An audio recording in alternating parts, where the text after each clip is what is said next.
test tega Audija A1 lahko začnem z wow ali pa z groza. Zgolj odvisno od tega, z katere perspektive ga gledam. Bom začel z pozitivnega vidika. Audi namreč s svojim A1 dokazuje, da so lahko tudi tako majhni avtomobili sila elegantni, počutje v njih pa prestižno. Oblika, materiali, kakovost izdelave, vse je na takšnem nivoju kot v Audiju A6, torej vrhunsko.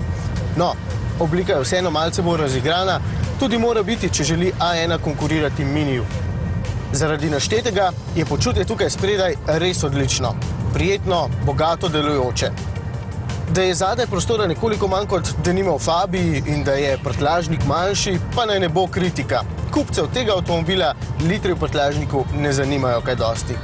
Oni pač potrebujejo zanimiv in frajerski avto.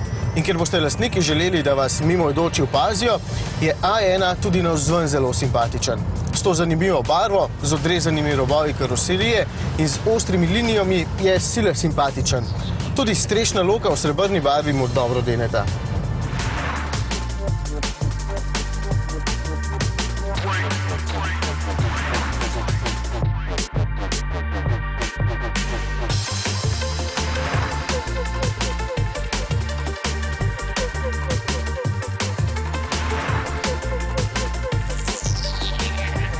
Kako pa se pelje?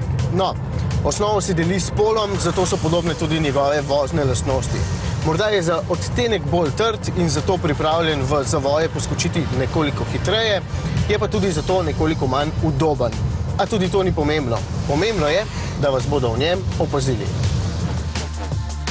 1,6-litrski dizelski motor je pohvalno prožen in tih in se je v dokaj lahkem A1 izkazal za dovolj živahnega. Porabi pa tudi malo, okoli 5,5 litrov goriva. A smo v uredništvu vseeno mnenja, da bi bil 1,4-litrski turbobencinski motor bolj zanimiv. Pa še stane enako.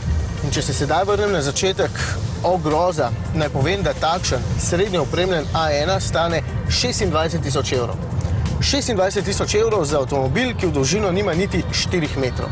Kaj vse si za tak denar na 4 kolesih lahko umislite, ne bom niti omenjal.